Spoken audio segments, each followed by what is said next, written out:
All right, today is exciting because this is our new studio setup, and you guys are the guinea pigs. Woo-hoo. You guys okay with being guinea pigs? I like to be a guinea So pig. how it works is we're gonna just pass the microphone around. Okay. We're not high tech. We're gonna be making lots of mistakes, and the mistakes are gonna make it real, pretty real. And what's fun is just setting this up remind me so much of wherever we've been, and we just had to make use of what was available to us. And so today, this is literally all the pieces of my office put together. And if you can see what's on this side, it's a bit of a mess with my whiteboards and everything, but this is our office.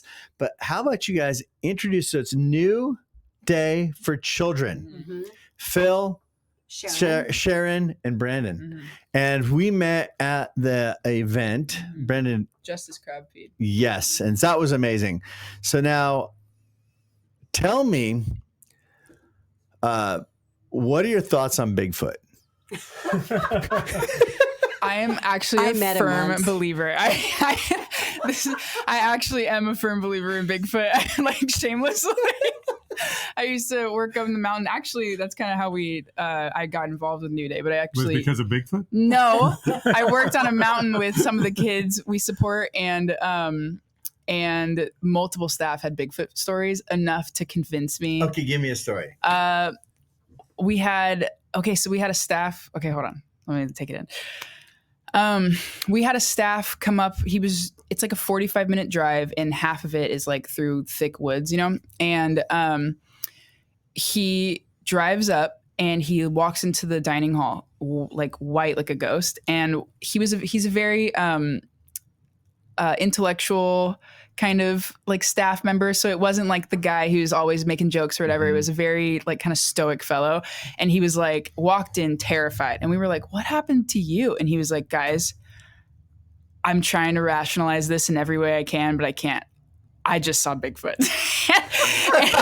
and he was so convinced that's what sealed the deal for me. Cause I was like, he wouldn't lie about this. Like, he's not the guy to do that. And either he saw a massive bear or a man in a ghillie suit or Bigfoot. But I'm a firm believer in Bigfoot. Okay. That's more fun anyway. How about you guys? Got any opinions? We live, at 4,000 feet in the Sierra Nevadas, and we live a few miles from Calaveras Big Trees State Park, which is some of the largest redwoods in the world.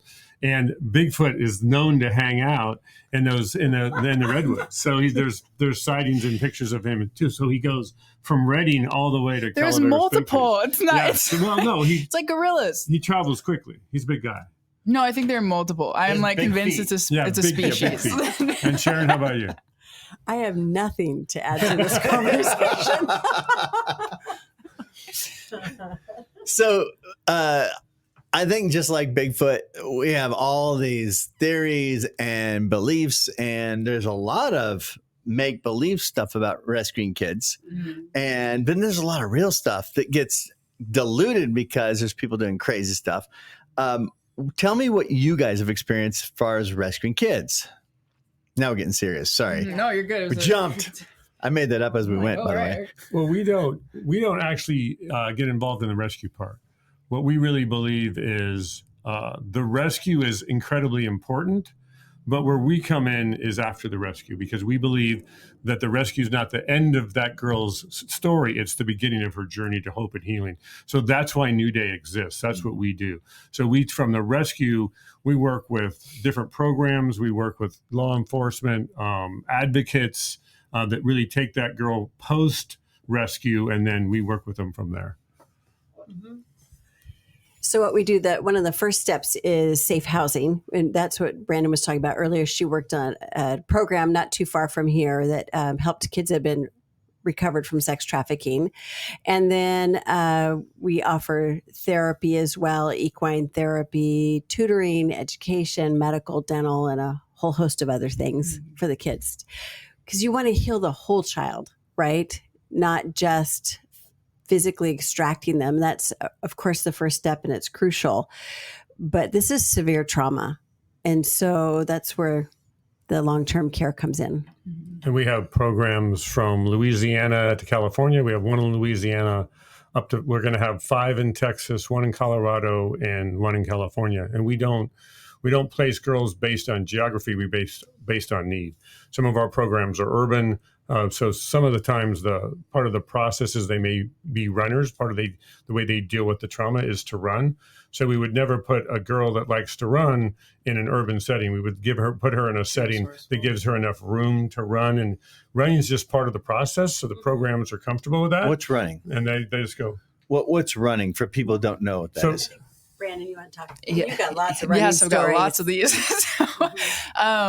Running away. So that typically they're walking, they're not actually running, but leaving. They'll open a window and take off an alarm in the middle of the night and take off. Or if we're on like a run to town for a doctor's visit or something like that, sometimes they're looking at the door like, oh man, I just don't want to be here today, because trauma's hard. And working through it is, it's super difficult for a lot of these kids. So, and go ahead. And Brandon, you could speak to this maybe better than I can, but part of when you're trafficking, the girls and the boys that are trafficked, of course, get very good at disassociating. They literally mentally go somewhere else to deal with the trauma. And so once they're in program and they start feeling these things, it's really hard. And that's where the kids could be doing really great in their program for 3, 4, 5 months. And then they start peeling back those layers of what really has happened to them. And and they don't know what to do with it at all. They correct, internally they're combusting and they just get me out of here. That's kind of the only way. So it's not like something like I'm upset because I don't like a rule, or I don't want to be here because I don't like the staff. It's usually not that kind of thing. It's typically I'm overwhelmed with what's happening in me and I want to get to familiar. How do I get to familiar? And they'll take off. So that's running. Yeah. And the running isn't a bad thing, right? So staff will just follow them with a walkie-talkie, make sure they're okay. If they've been out for a while, let them scream, cry, whatever they need to do. Bring them some food if they need it, or water, and then they come back, and dig in again and start again. And it's just part of the process. So a typical kid would run a few times. All different. They're all different. Yeah. Like some kid will take off weekly and you're like, all right, here we go again, multiple times a week. Put your tennis shoes on. Yeah, exactly. But then others never do. And some might go once and realize, oh, this is actually, no one freaked out on me. Like, I was thinking about telling this story, if that's okay. Yeah. We had, I took 3 girls on a med run one day to take one of the girls to a counseling appointment. And we were short staffed that day, so it was just me. Usually we work in pairs of 2. That's the program that I worked at. And so I took the one girl in to meet her counselor, because meeting people can be scary for girls who've been through what they've been through. And so the other 2 girls were in the lobby by themselves. And like Sharon had said a second ago, all had been well. They were doing well at the program. They were getting along. So there was no reason to think anything was funky, And I was in there for 5-10 minutes, and I came out and I look in the lobby and I'm like, these girls are gone. And we're, like Sharon was saying, we're in town. And these kids are very resourceful. They know how to make money, which is a scary thought. And legally, no, no, they don't. Not legally. So, you've got a timeline in order to get to these kids, or things can go south really quickly, and it can get very dangerous and very real for them. So, it's super scary as a staff, because you love these kids, and so, and you're worried for their safety, and that they're resourceful in dangerous ways, and they don't always think it all through, Anyway, so. These 2 girls had taken off, and I walked out and was like, oh my gosh, they're gone, kind of thing. And that was the first time that I'd ever had a kid run in town. So, because we were in a mountain setting, if they took a walk, it'd like, okay, we're following you behind down a long road, you're not going anywhere. But this was a different setting, And this is when the power of prayer came in for me big time, because I was like, Lord, you know where they went and I don't. And so I phoned a bunch of friends and was like, I need you to pray and ask God maybe for inspiration of where these kids may be. And people were saying, I got a picture of a park or this road. And I was like, okay. And so I picked a direction and I went in a direction because, they could go any which way. And I think they were missing for about 4 hours, and I had another staff come and get the other girl, and I continued to search for them in town. And I'd get a text like, hey, I had a mental picture of a park, or hey, I had a mental picture of this road. And so I was just following these like Jesus breadcrumbs, and randomly we had a friend of the campus driving, and she spotted these two girls, and I'm like, oh my gosh. And so I head that way, but they had seen her and took off running. And anyway, so I went to where they had seen her, but the time it had moved on a little bit. And so they were gone again. And so I just kept following these breadcrumbs. I went into a gas station and I was asking like, hey, have you seen two kids with these clothes or whatever? And they're like, yeah. They went across the street. I'm like, great. So I go across the street and ask, and I was able to find like they had called somebody there. I was able to call that contact, found out that contact was in fact a trafficker. Oh, no. So they had called somebody that they were familiar with to try to like get help basically. So it's getting scarier and scarier as you go, and at this point my prayers are getting desperate. Like, Lord, we need you to, like, these girls are starting to make scary choices. And I think an hour later, I just had the thought, like, I need to go to the nearest Dollar Tree. And I went, and driving past the door, I see one of them. Her hair is all disheveled because it was a hot day, and she had just sweating from walking, and they were in sweatpants. So it was like really, really hot. And she saw me and like exhaled and like beeline to the car. And I would like to say that I responded like a glowing, amazing, but it was like a mom, like, get in the car. Like, I was so mad, but also relieved, you know what I mean? But, and I was like, okay, where's the other girl? And she was like, I don't know. We got into a fight and an argument, and we took off in different directions. So I'm like, okay, Jesus, like, and I was like, how long ago was this? She was like, about 20 minutes ago. So I'm like, she's here somewhere, and, I drive just across the street to the other parking lot, and, I spot her. She's talking to a woman at an ice cream shop, crying, and she's trying to use her phone because she was trying to contact us, but she didn't know our number. And I see her, and same thing. I was like, get in the car. And then after that, they get in the car, and I put on worship music, and I was quiet because I knew that that my words wouldn't have been lovely at that moment, because I was so, it's super scary. Yeah. And so we do the drive back to campus, and the whole time you just hear sniffling in the back seat. And my heart's getting softened by the worship and softened by the sniffles. And I'm like, oh my gosh, this is so good that they're here and that they're safe. We get up to campus, and one of the managers, who's like one of the main, like the head staff, and they're like terrified to meet, like what is she going to say kind of thing. And the girls get out of the car, and she just opens her arms, and they run into her arms, and they just sobbed together. And it was the most healing moment for them, because if they were with a trafficker, that would have looked very different. If a trafficker found them, you know what I mean? But somebody safe and loving found them, and it was just really beautiful and healing, and they never ran again. That's awesome. Yeah, it was beautiful. It was definitely, it's like one in my pocket. Like, that makes me happy. Yeah, we had another girl at another program that was kind of going through the same thing, but she jumped up on the roof, and she was on the roof of the program.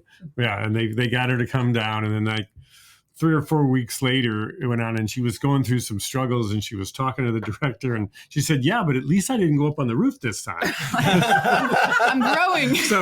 Wait, and this same girl has since graduated her program. She's super, super lovely. She's back home with her family. All three of them have, actually. Yeah. Actually, all three did. So you just hang in there with them for as long as you need to. Is it kind of therapeutic in a way that they get away for a second to realize, okay, I could if I need to, but I don't want to, this is safe? Is there a little bit of that? Oh yeah, I would say so. Yeah. And I think sometimes they don't realize it's safe until they look back on it going, they make it just kind of that quick knee-jerk reaction, and then they think about, wait a minute, that's safe. That's safe back there. Right. So yeah. Yeah, like the girl trying to call us, she was recognizing I am out of my element here. I'm being faced with decisions that I don't want to be faced with, because they'd been in a safe environment for a long time where they didn't have to worry about how to make money and things like that. And so suddenly they're faced with these choices and they're starting to remember, oh, it was good 10 minutes ago, you know? So How old are these kids that you're talking about? These particular two, I think, were 16 and 15 at the time. And the other girl's 14. Okay, so they're young kids. They're still kids. Oh yeah, we work with minors is who we work with. Yeah. 12 to 16 Is our average. right. Yeah. But and lately we've had 8 kids in the last 10 days, which is more than we've ever had before. Our phone just blew up, but the ages were really young, 12, 13, 14. This year, we really can't pinpoint it, but the ages are younger. We're getting there for a while. We were getting 16s and 17s. The last 6 to 12 months, we're getting a lot of 12s to 14s. The average entry age, the stat for the country is 12 to 14 years old. But we got a call for a 6-year-old last December of 22, and we've had several of our girls that were trafficked from very young, like preschool ages, that sort of thing. Yeah.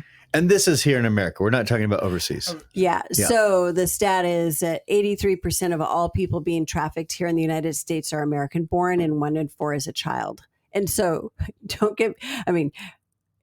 if you think that there are kids being brought over in shipping cargo containers, that's still horrible. I mean, nobody should be selling anybody. I don't care where you're from, but I don't think people really realize that we're selling our own kids and our own people. Yeah, when we talk to different groups, the first misconception is, oh, well, they're not American kids. And then the second thing they always say, well, it doesn't happen here. And I always say, yeah, 85% of them are American kids, and I don't care where here is, it's happening. You know, if you find a high school that's got 200 kids in it, I guarantee you there's a kid getting trafficked in that high school. Guarantee, yeah, for sure. Oh, go for it. I was going to say that I think Shared Hope International, they estimate that it's 100,000 children being trafficked in the United States today. So, but they estimate, but they also say because of the hidden nature of the crime, it's likely much, much higher than that. It's like Bigfoot. Yeah. That's You true. really yeah, don't okay, I'll know. give you that. Yeah. I'm still in a building right now that the reason the owner's just done because trafficking was happening in the building. oh, wow. And they just want nothing to do with that building now because it was just so hard on them to see what had happened. You know, we were coming up from the Bay Area up here to take a girl to a program. And as we were driving up 5, she would go by like little towns and go, oh, I hate that town. Oh, I hate that town. Oh, I hate that town. Because she was trafficked all the way up 5 in the area. And like every off ramp on the freeway, there's where there's a cheap hotel. Oh, I hate that place. So you just said you had some kids like 8, 12, what you were saying is something, you have new 6. kids? Oh, What was that? No, just a few weeks ago, we had 8 inquiries to place children. We've been able to place 3. We're still working on funding and placing the next 5. And so where they come, like who's presenting them to you? One, how'd they find us? They're from Tennessee. Their daughter just turned 12. Oh, she's in a hospital, and the hospital knew about us and referred them to us. We'll get An advocate a CASA advocate. This is a Bay Area girl who's just, my heart aches for. I really want to place this kid. So the way we place kids is it's about 50-50. Sometimes a program that we support we'll have a kid and they'll say, hey, we just got a 13-year-old girl. Will you help support her? So we get a call direct from the program. Other time, the other 50%, it's an advocate. It's someone like that or the parents that call us going, hey, I heard about you. This is what's happening to my daughter. Can you help me? And at that point, what we do is we always start with, is there a bed available? Because we found several times last year we didn't have a bed. So the first thing we say is, okay, who's got a bed? And then we figure out what program has a bed. And then from there we say, okay, based on these two programs have a bed, which would be a better fit? And then we connect the parent with the program. Do like sometimes it'll be a psych eval to see where that child's at, and they'll go from there. Mm-hmm. So these are kids that actually are in homes that are being trafficked, and their parents are trying to get them healed. Sometimes. Yes. We've had kids from great homes. We've had kids from horrible homes, police chief's daughter, pastor's kid, school teachers, two parents intact, then just horrible, horrible families. I mean, it's everywhere. Wealthy families, very, very impoverished families. The truth is, if you're in our child welfare system, you are more at risk. Or if you're in a home that's drug addicted parents and neglect, you are more at risk than someone in an intact family. But technology, honestly, has put everybody's child at risk and sort of invited traffickers into our home. You should talk a little bit about gaming sites and social media dangers and how quickly that happens. And I think that they estimate 500,000 predators are online every single day in the United States looking for kids. Tell me about that. Yeah. Let me review my notes. I've got attitudes about games in general, but now you're going to take it to another level. Any app, social media, any gaming, anything with a chat feature, an online chat feature anything with an online chat feature is, they say poses a risk of hosting a predator online. I would go as far as to say is guaranteed to be hosting predators online, because predators are wicked smart. They know what they're doing. That's why they have like police dogs that go in and like sniff out tech, because these guys know what they're doing and how to hide things. Like, they're very resourceful, and so they're actively looking for ways to have access to children, and they're going to find the ways and access and use those ways. And so, yeah, anything with a chat feature is a no-go for. Yeah, if we could say for one thing for parents, know where your kids are going on the internet. It's like so many times it's like, oh, they're going to they love gaming. They're going to the site. There's, 15 kids on it. They're all 14 or 15. One of those 15 kids is a 40-year-old that's looking to groom somebody on that. So, sextortion. Yeah, that's a big one. Yeah, that whole piece. So, know where your kids are going. You don't be afraid. Don't hand them the phone and then say, hey, I don't have to worry about this anymore. And I would say, better yet, if your kids enjoy gaming, again, I'm probably on the same page with you about gaming, but I'm not anti-gaming. It's just, anywho, I love it. I would play with your kids. Yeah. Play with your kids. And unless you know every single person that's on there, their names, and that they're your child's friends, it's not okay. And you're putting your child at risk. Right. Wow. So if you're a parent today, it's like, well, evil seems to like just have no boundaries, right? Yeah. And it's just so annoying because people, they ask us, what do you do? And it's a lot of times like, just, there are no boundaries with what the kids we get are. And it sounds like it's even worse now. There's just no boundaries. So here's a Bigfoot kind of question. How does demonic influence, in your opinion, how does it play a role in this? Oh, I've got lots to say. You want me? Okay, so two things that I want to talk about, and I'm sure there's way more than what I'm about to say, but two things I have noticed is demonic like oppression of the kids, and the demonic essentially trying to keep them from healing, trying to keep them where they're at. And then also the demonic, I call it the cockroach effect. I'm coining this. I came up with it a couple weeks ago when I was trying to figure out like, how do I explain this? But if I were to take a group of 5 kids, and 5 of these kids are your like regular going to church every week, happy, really solid in their family foundations, just like kind of set up and okay kids. If 4 of them were that, and then 1 of them was a kid had been trafficked, if we go into a grocery store, this is the cockroach effect. Creepy men from the woodwork will come out and they will single out this one child, no matter where we go. And one, that's just so not fair. because these kids they can all be in a uniform, all dressed the same way. And this one kid in the group will be like sought out. And if that's not demonic, I don't know what is, because like what else how would you be able to identify that other than the just the demonic, like preying on that? And so I always say outside of healing and outside of what's the word I'm looking for? Intervention. That's the word. Outside of intervention. Thank you. Outside of intervention, these kids really have no chance. So. And we see spiritual warfare at the programs. Oh, yes. It is really, really hard work, as Brandon can attest to. So you've got directors, and directors are just passionate people about saving kids. But we see, they get tired, they get worn out. It's really, really hard work. But you see all sorts of spiritual warfare at programs and with the individual people that are working with the kids.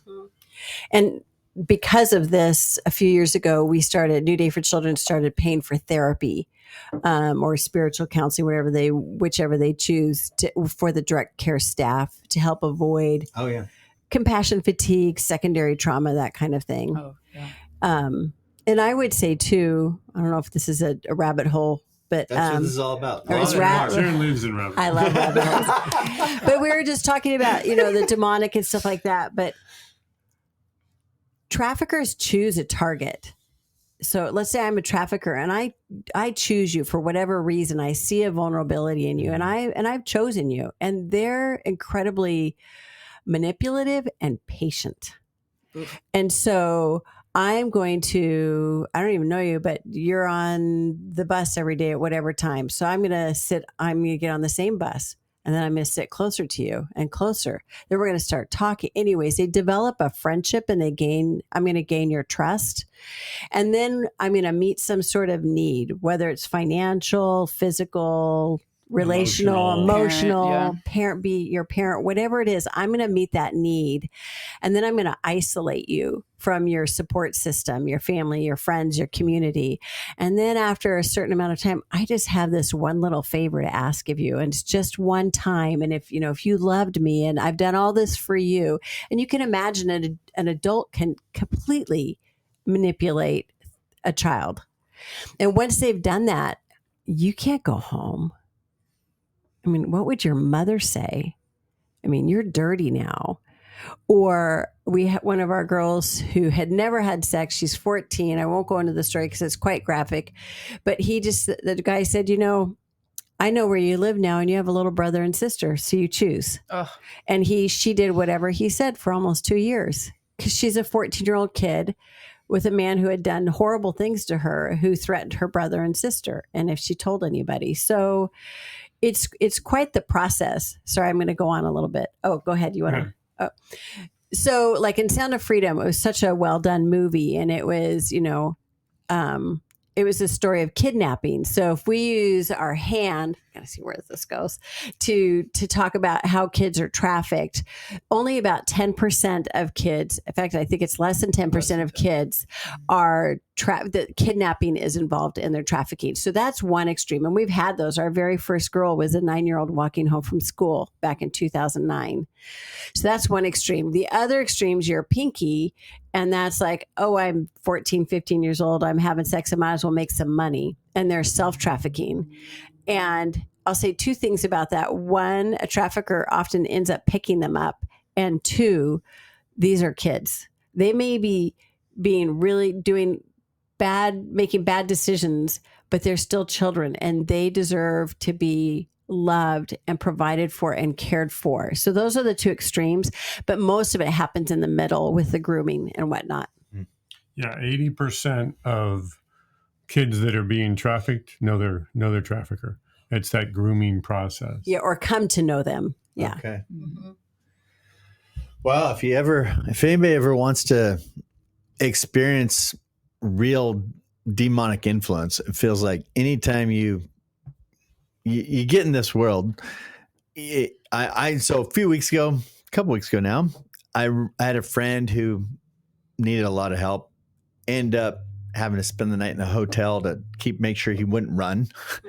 And for 3 hours, he told me story after story after story of how I don't see any of this stuff, like stuff that he was experiencing. But he would walk into a grocery store and meet somebody who they would just connect and do the grossest stuff together.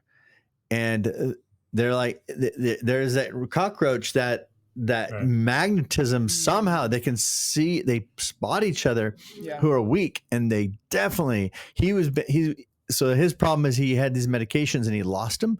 And so he didn't have enough medications. And every time he went in that zone, these things people would just latch onto him. So imagine there's a lot of that going on. Oh, totally. Yeah. The stat is that if a child is homeless or runs away, that within 48 hours, a trafficker has already targeted and found them. 48 hours. That's not very much time. Yeah, like how outside of like demonic influence, like how do you know what I mean?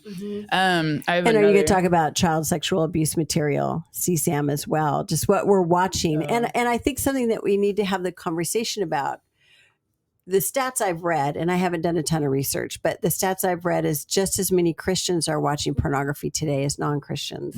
So we have a problem. And pornography is way different than, I remember finding, I won't say his name, but we're talking in the 60s. I found a neighbor's Playboy magazine under a hay bale and his pickup truck. It's wrong for sure, but different access because of the time. Well, first of all, he had to physically get up and go somewhere. He had to face another human being. So there was that accountability, and he had to purchase something. Now it's anonymous. It's affordable because it's free and it's available. You've got a little phone, your computer, it's everywhere. And it is violent. It is so absolutely, it's just absolutely violent. And there's a stat that people that watch child sexual abuse material, child porn, they have a much higher probability of actually acting out on that. I was somewhere once, and I don't remember the speaker, but it was up in Northern California, towards Oregon. And she was a speaker on a stage. She got up and she just didn't say a word. She just started typing on her phone. Just silent, never said a word. Went like this. She put in an ad for sex with a child. Within a minute or two, she had 5 responses. So here's a question that I have. With everything that we're experiencing, and we're talking about this world, political world, economic world, all these worlds, how do you guys maintain hope? It's great. That's a great question. Yeah, go ahead. I think what we experience is healing actually occurs. You take people. Sometimes you get so wrapped up in the rescue and that you stop there. But we actually see, and we're up to 135 girls that we have helped now, is healing actually occurs. They become, whole amazing young women. And so and at the beginning, again, because one of the things that we do now is when we get a call, they'll send us the application. So I have to read the application. And for me, it's really difficult because I'm also in charge of finances. So I got to figure out, and our finances are now limited. For the first time last year, we had to turn girls away. So all of a sudden it's like, okay, we've got enough money for 2 girls, but I got 3 girls application here. And you read who they are and you read what's happened to them. And it is like it helps you understand a little bit of what it looks like to be God, because what God hears all the time on the prayers of people, it's unbelievable. It's unimaginable. But what we get to do is we start with this girl, and you read her story. I had a girl today, 12 years old, and the story just goes, started when she was 5 and this and that. But then you see those girls and you meet those girls and you watch those girls and you talk to those girls. And you fall in love with those girls. And you see hope. You see amazing. These women are going to own the world. They're confident. They're smart. They're funny. They're funny. just amazing. So I get my hope from the girls because it's really easy when you look at an application. Go, there's no hope here. This is the darkest thing I've ever seen. Okay. The real part. So Phil and I, New Day for Children has been around. Look at that. Started as something, 3 sentences 3 times. So New Day for Children has been around since 2009. We're not the founders. And Christmas of 2014, we found out that a 12-year-old girl in our Sunday school class was being sold for sex in the Bay Area and had started when she was 10. So, I mean, we were her Sunday school teacher twice a month, and I was her midweek small group leader for 2 years. Yeah, no. Nope. Hadn't a clue. But before this, I was a violinist and he was in the restaurant business. So, of course, that really prepares you to run a nonprofit. Get to play the violin all the time. So honestly, that first year, I probably drank too much wine and cried a lot. I cried a lot. Kind of did, right? I know, it's true. Anybody that would listen, I would tell, I don't want this job. I don't want to do this. It hurts. I don't want this job. Yeah. It was a whole lot more fun to play the violin and I made more money. But I was doing my quiet time one day, and you know when you hear the Lord's voice and it's like so clear, and he said, stop crying. You need to stop crying. These girls don't need a wimp. They need a warrior. So let's get to work. I think what I tend to do, because I'm a pretty self-involved person, I try not to be, but I take my eyes off the Lord. And when I do that, the problem becomes too big. So for me, it's being super grounded in the word and looking to God. I don't understand why he doesn't intervene all the time. I don't, but it's not for me to understand right now. And I love hanging with the kids too, and watching their growth. We have one more small story, and then I'll pass it over. We had one more rubber. We have our life coach helped one of the girls that was in program long before we were involved. We didn't know her, but there's like 5, they're now women that were all in program together. And she helped one of them plan their wedding.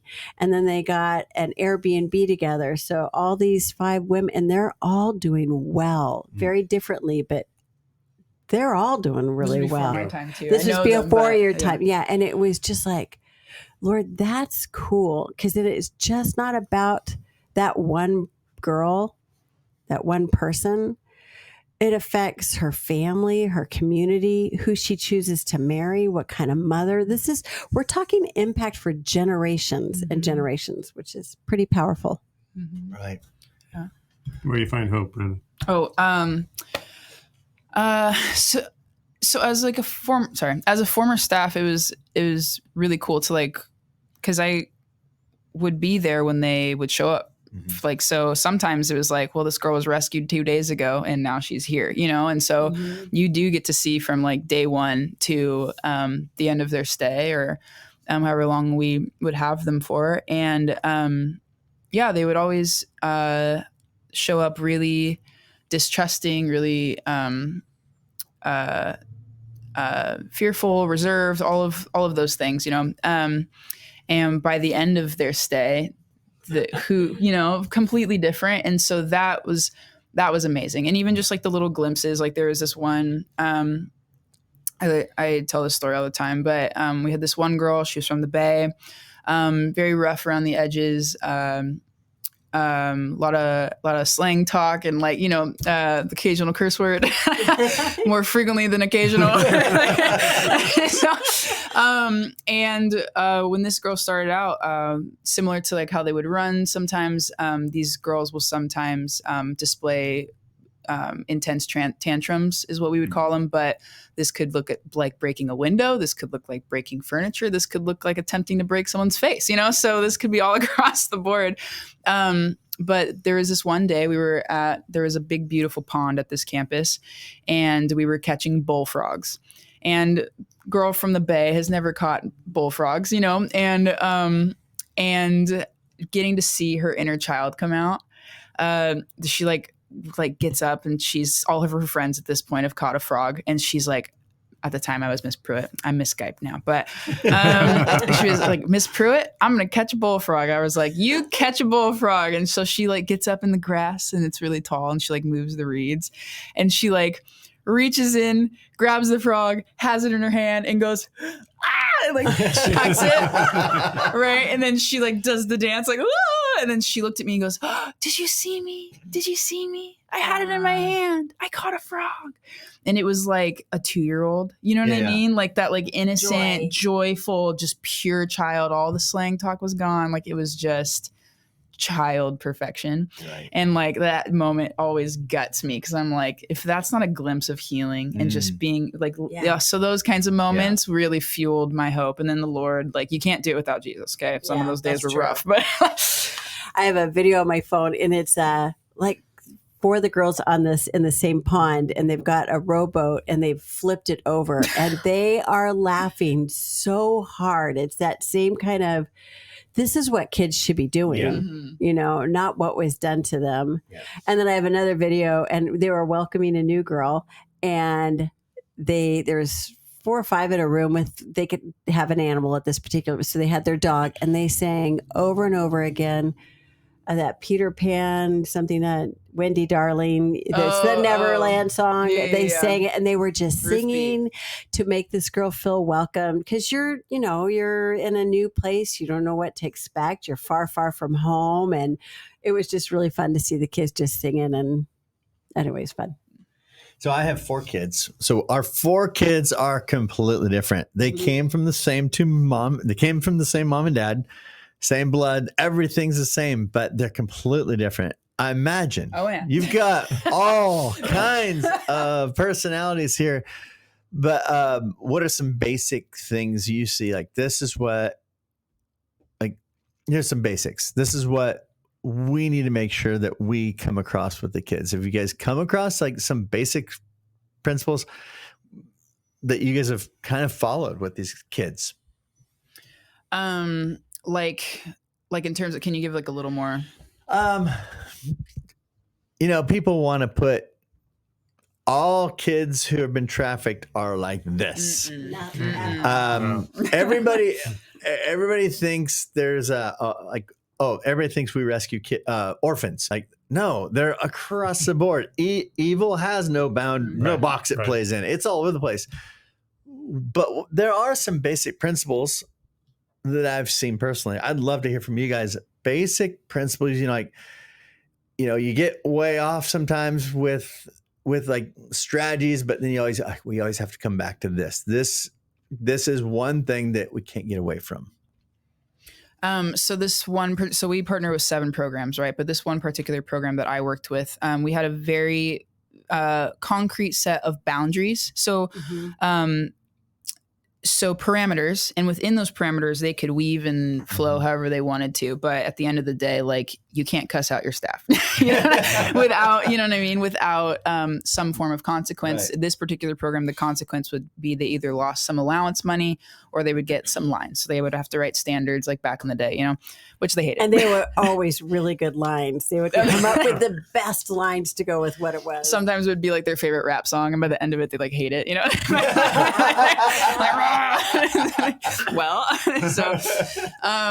so little things like that. And we tried to make it fun. We wanted them to succeed. That was, you know what I mean? And so but we also want them to grow. And so you have to set up some structures. So that's one way that we would uniform it. We all have these same structures, but one girl might get, she might lose a privilege, like all the kids are going to a movie today and sorry, you can't. And then another kid might make that exact same mistake, but get to go to the movie because of who she is, Right. Yep. And so there was a lot of Jesus involved in those decisions, and just like, okay, what's the best? It's parenting. You know what I mean? Like parenting, like you would know with your 4 kids, So did you have something? And that's probably the example I use for people when they ask what we do. It's like, even though it's a organization of people. It's just parenting. Mm-hmm. Really, that's the basics for us. Yeah, exactly. Mm-hmm. Yeah. It sounds like the same with you guys. Mm-hmm. Yeah, like Brandon was saying, we have 7 partner homes, soon to be an 8th that we work with. So they're all a little bit different. But what they do have in common is Jesus is at the center. It is a lot of parenting and guidelines. And the kids, they also have a lot of fun, I think, too, where they are. They get to do things and to be kids. Schooling is a non-negotiable. You need to go to school and catch up on your education, therapy. Yeah, we find the school thing is really interesting. A lot of our girls are behind. Traffickers don't care what your GPA is. Right. And then some of them just are behind when they come in. So all the programs will test the kids. They won't tell the kid, hey, you're reading at a 4th grade level. That's just the book they give them. But what we find in the beginning is the girl always comes, not always, but a lot of the girls come in and say, well, I'm just stupid. Mm-hmm. You can't teach me. I'm just stupid. And when they're not stupid, they're uneducated. But part of the process of being trafficked is you're worried about today and tomorrow, and you don't get beyond today and tomorrow. So that ability to dream is non-existent. But what happens when education comes in is they begin to see themselves with the capability of doing something. You know what? I did do that. I can do that. And we have tutors that tutor the kids, because part of the process of going through the trauma is it's really hard to focus on one thing for a long period of time. Mm-hmm. So the tutor comes in and just makes it fun.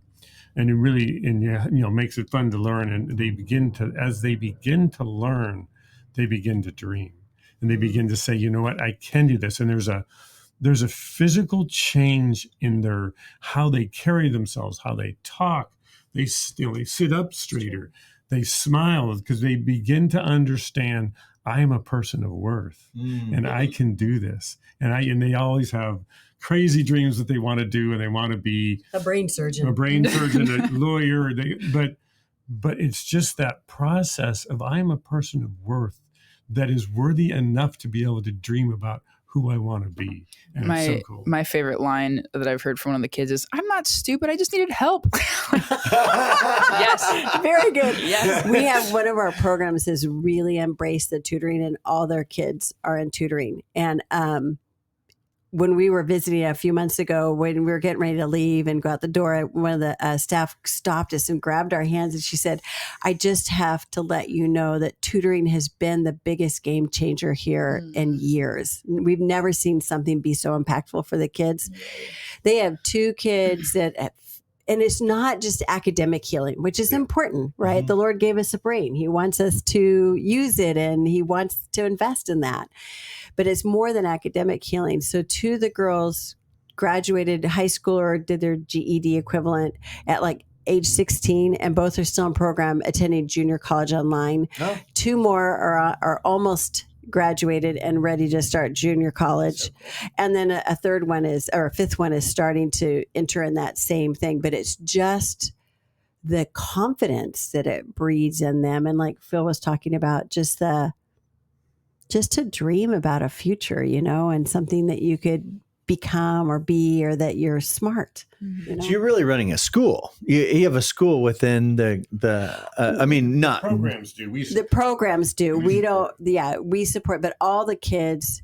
Every program is a little bit different, but all the kids have school, and then on top of that, they can take advantage of tutoring through New Day for Children. Yeah, which is sort of a home like tutoring situation. It's not going to a public school. It's Zoom. They tutor through Zoom. So the tutors are on Zoom. All the kids' schooling looks different. Like where you were, it was packets, right? A lot of it was packets. Well, some of the kids, honestly, like you would have a 16-year-old, right? But her trauma, she would be more like an 8-year-old in a lot of ways, Mm-hmm. And then some of them are like, you should be in college, but you're so 14, smart. You know what I mean? So it's all across the board. And so you can't uniform their schooling. You can't bring a teacher to teach them all. It doesn't work. So individualized education, and then the online Zoom tutors. Yeah, every program is. We have one program. They have a full-time bilingual teacher, and so all the kids are learning. I mean, literally, they tell jokes in Spanish and stuff,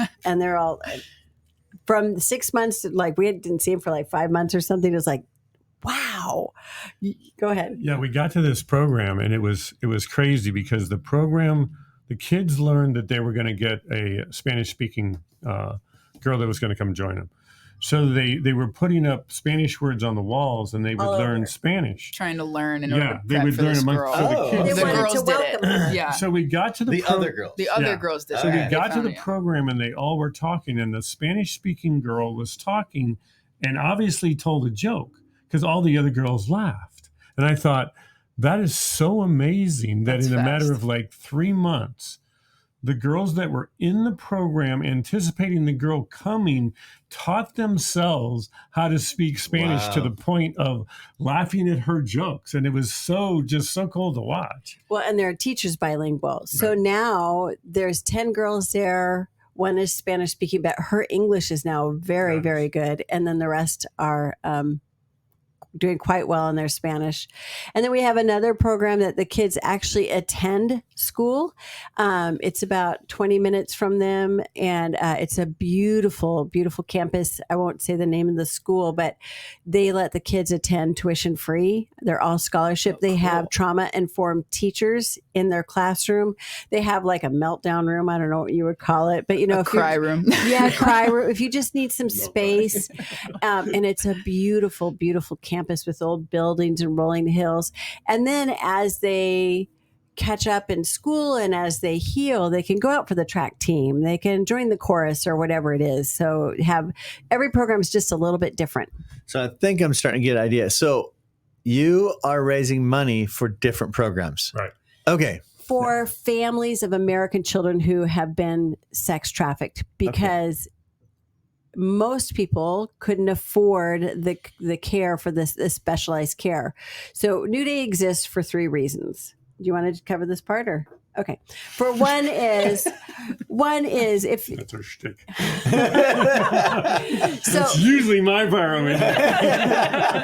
we exist for 3 reasons. And one is most people, if they found out their child has been trafficked, have no idea where to turn to for help. Right. They have no idea what their child needs, and even if they knew where to find it. So that's where we come in. We help place their children in a home that's specific for commercially sexually exploited children and youth. And so to get the kind of trauma-informed therapy and care that they need and the safe place to be. So we help place kids. Then the next thing is most families can't afford the cost. Yeah. So What's it cost? and I'll let you cover that part. On average, it's about $5,000 a month per kid, and then on top of that is therapy, and it's the tutors and that piece. So it can range anywhere from $4,000 to $7,000 a month. And where are the funds coming from? We're totally privately funded, so Okay. it comes from people, and we have all sorts of people that give us $5 a month, and we have some that give us $100,000 a year, but it's all privately funded. But if you don't pay with $500,000, then we could place those next 5 kids. Right. And Yeah. so locally, do you have any homes in Reading? No, I don't know how much we want to get into this. There's only one home left in the state of California. Oh, get and into it. You'll get into it. California is we'll just say it's different. So let's Working go with there. I want to minors. know. Like, Let's tell do it. me a little bit about what's going on, because that's the thing people don't understand is how when the government says we're here to help you, that is an oxymoron. Absolutely. Absolutely, especially when it comes. Okay, so y'all just jump in. I can jump in a little bit. Go ahead. Yeah, I'll keep some details covered Yeah. for confidentiality. Yep. But we had one of the programs. It was the original founding program, or when New Day was founded. It partnered with a program here in California, not too far from this area. That's where I worked. Sorry, you getting all that? Anyway, so, that program essentially got muscled out by the state of California. Department of Social Services. Yeah. Big lawsuit, smear campaign is brutal. And sent up SWAT teams to defame, like all of this. It was bad. very bad, very scary for the girls, right? You know what I mean? They have think of all of the opinions that a lot of these kids would have around authority or like the police and things like that. And so I think it was 17 officers, Sheesh. SWAT raid, dogs, very scary for the girls. And while the police were there, it actually kind of got funny by the end because by the end, the police were like, what are we doing here? And we're hanging out with the kids and like making the kids laugh. And it was like, they could tell like, this is some of the claims that are being attacked or that this organization is being attacked with are absolutely bogus and they're doing a good thing kind of thing.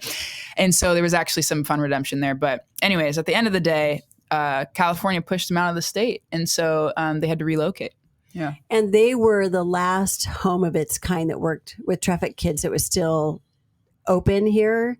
Everyone else has either shut their doors or moved out of state. Interesting. Yeah. So in response, a wonderful organization opened up a small home. The kids can only stay a maximum of a year because they work under a care affidavit. So if I have a child that's being trafficked, I can assign them that they can care for my child for a year. After that, the state will start to intervene, and then Because we all know that's way better. Yeah, I think there's a couple of things. I think from a legal standpoint, about probably a year and a half, 2 years ago now, California decriminalized loitering. So we used to work with juvenile hall and police and that. So it used to be, there's a 12-year-old on a street on International Boulevard in Oakland. It's 3 a.m. Police would arrest that 12-year-old for loitering, take him in, and they could keep him for 3 days. So they get a social worker, that piece. We get a call from the social worker going, hey, I've got a 12-year-old. So that doesn't exist anymore. So the trafficking in International Boulevard in Oakland has doubled overnight because the police can't do anything.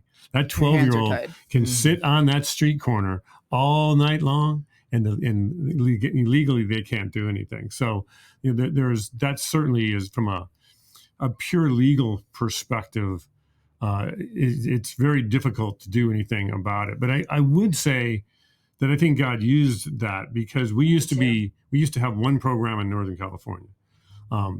Trafficking is nationwide. So now we have programs from Louisiana to California. So we're able to serve far more girls in far more areas than we were when we were just focused on Northern California. So as always, God took something that was totally evil and turned it into something very positive that we're able to do that. And it's our goal is we need to be regional. There's states that don't even have any programs.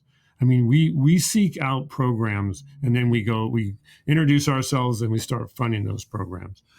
So basically, there's 100,000 kids right now, right this moment being trafficked, and we have 40 beds. And nothing for boys either. Yeah, and we have nothing. Boys are a whole different conversation. There was one, but there's nothing. There are no boys. programs. There were for boys. 14 beds in the state of Florida and for all of America, and it closed down in 2020. It was June of 2021. Yeah. 21. What's the reason for that? Finances is why they had to close their doors. Daniel Academy is in the process of being built in the state of Colorado, and it will be the only home for minor sex trafficked boys. It doesn't mean that there's nowhere for these kids to go, but we're talking very specific. Specific. And what we've seen is when people come in to work with the sex trafficked community, minor with kids, they may have loads of experience with troubled teens and stuff like that, or social work, whatever it is. And they all said, this is just a whole other level. Right.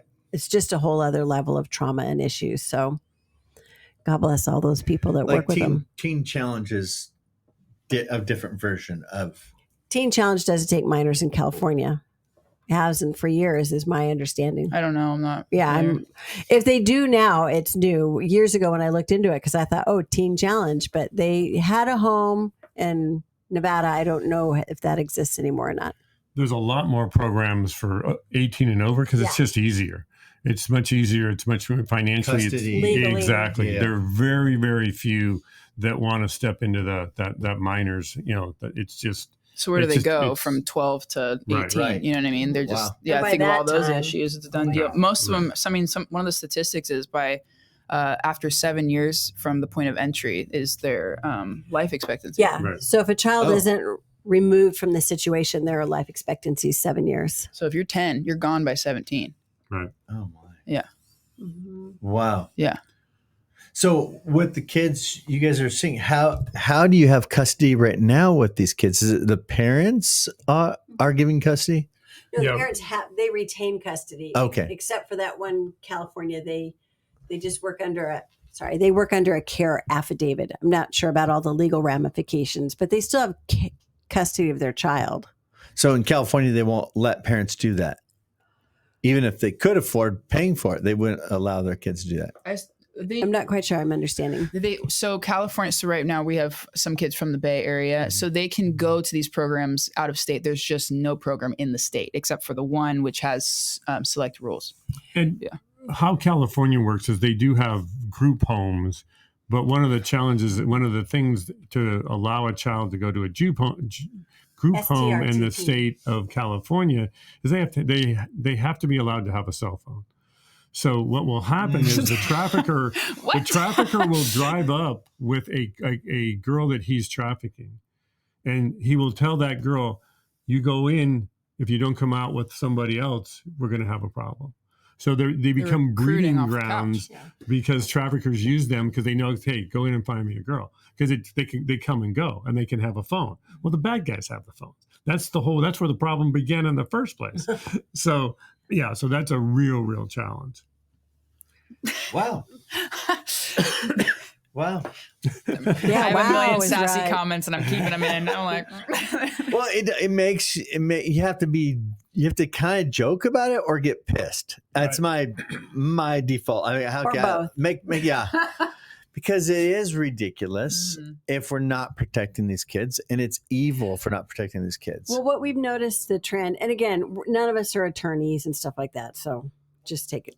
Anywho, but what we've noticed is that over the last, I'll venture to say 10 or so years, children's rights supersede their need to be protected and provided for and cared for. Their rights are more important than protecting them.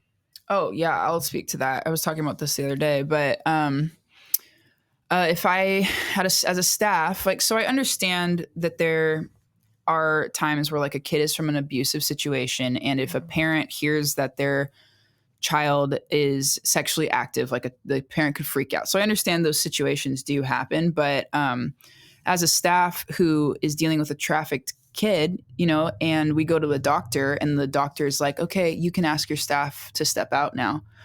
Those kinds of things. And so by law, I have to let this kid go and have this doctor appointment by themselves. They could be pregnant and we have no idea. We can't meet their medical needs because we, by law, can't know what's going on with them. You know what I mean? So things like that, very frustrating. And so I know there's some gray area there for why those rules are in place, but I'm in the long run, I think it hurts. I really do. Right. So you have homes in, do you still have homes in California? Just one. Just the one, and that's the one that works under the care affidavit. The kids can only stay a 1 year. Mm-hmm. And then the other states are Louisiana, Texas, Colorado. Okay. Mm-hmm. And kids from here can go there and get help. So if they needed to, you could just we load do that up there all the time. We take a kid and say, okay, who's got a bed? Colorado's got a bed. We're going to take the kid's going to go to Colorado. But for 100,000 children, there's only 40 beds. Right. Well, I'll say there are more than 40 beds. Sorry. We have about 40 at our disposal, but there are definitely not enough programs for kids at all. And we'll say, yes, California kids, if their parents have or grandparents or somebody has custody of them, then they can go. If they're ward of the court or in our foster system, California is not so keen on sending them anywhere. So it makes it more difficult. If you get help, money, obviously, so we could have more beds and more people resourced to help these kids. What are ways people could get involved and be helpful as well? I think the easiest and first way is help us spread the word. People don't understand. People don't get it. So just help us, and invite us in. We'll go in pretty much anywhere and talk to, 3 people or more about what's going on, what we do. We talk about what's going on and what our role is in answering that problem. So the first thing is, be bold. Ask us to come and talk. I think it's knowing what your kids are doing, knowing what that, check that cell phone. It's sexting is ridiculous out there. What's the statistic? I got it. It's on here. I mean, the amount of kids that are wrapped up in sexting, and Brandon's going to come up with that, is huge. Know where your kids are at, know where they're at on the internet, know what their phone looks like. That piece is gigantic. So I think the two biggies for us is ask us to speak. Obviously we need money. That's obvious, but we get that not everybody can do that. But ask us to speak. Be that community liaison, that community champion that says, I'm going to get involved in this. I'm going to join a walk. Join a group. Be an advocate.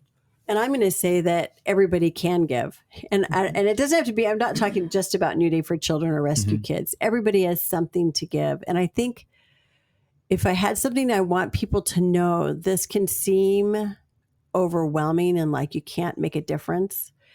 But if evil people, Phil has this in his office, if evil people can come together to do such horrific things and traffic our kids, God's people could come together and make a huge difference in the life of a child. And most people have $5 a month or $20 a month. Give to somebody, because all those little pieces come together to do good and to help someone.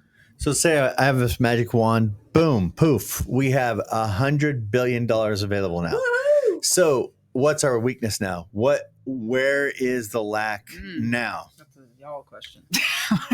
I would say, first we have to train the team. What we find is the programs, it's not like your McDonald's franchisee who has got this great plan of how you roll it out.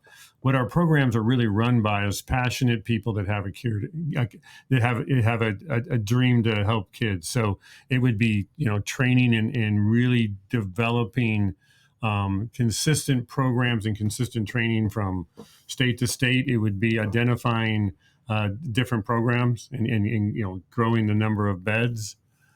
Yes, growing the number of beds. Because right now, if we find more programs, we can't fund them. So, it's sort of, yes. So it would be to find more beds. And earlier I had said that New Day existed for 3 reasons. We only got to 2. So the third ties into this. So one is, 3 again. So the first one is to help families find a place and to place their child and transport them and get them to their safe place where they can start their healing journey. The second is to help fund their child's care. I think the longest we've had somebody in program was almost 5 years. So they can stay. They don't have to leave. They could stay, right? And then the third thing is we vet really good programs and come alongside and make them excellent. And that's through tutoring, through offering therapy for the staff. If we had more money, it'd be like more school supplies out. The sky's the limit. You could just make them better. But definitely, if we had more beds, we could, and the finances to fill them, definitely. And you're partnering with people who are doing these programs already, doing a great job. They're the experts. And you're just saying, all right, how many beds you got? Right. I don't know. I love it. Yeah. This is genius, especially what I've discovered is a lot of people want to reinvent the wheel. So they want to do all of that stuff. No. No. We already have people that are trauma informed, trauma trained. They know this stuff. People that have worked in just over years and years of experience, right?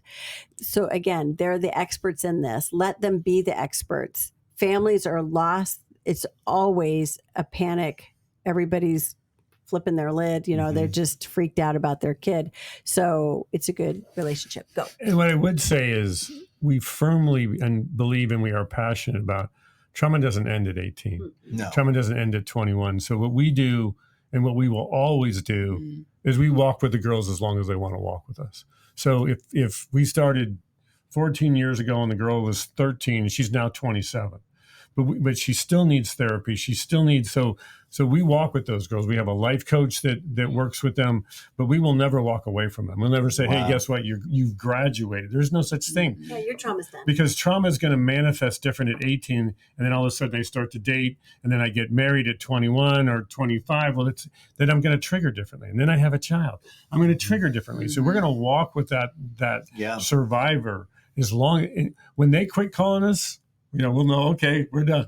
But we're going to walk with them as long as they want to walk, and it is a huge part about what we do. We're never going to say, hey, you graduated, congratulations, you're healed. Now go be a good adult. That's right. Yeah, and it looks different too. Yeah. Like, when you were talking about 4 kids and how different they are, we try to do that with the kids that we serve as well. Like we have one girl trafficked almost 10 years, in the Bay Area from very young, super bright, very motivated, graduated high school with straight A's, a full ride to college, won a big national award. But her trauma is severe. And so concentrating is hard. So we're paying her rent through her bachelor's degree, as long as we have the funds to do amazing. it. Yeah. So that she doesn't have to work so much to put herself through school. Yeah. So she still has to work, but not, 30 hours, 40 hours carrying a full load because it just takes her longer, but she's a junior and killing it. She's doing great. And then another girl might need a laptop for college. You know what I mean? So absolutely. it's just like however they pull in what we can do. So any of the girls go on and now start helping with rescuing other girls? Yeah. Yeah. That same girl. What is she in school for? Like, she's pursuing? What are her bachelors? She was going to double major in sociology, criminal justice, and social work.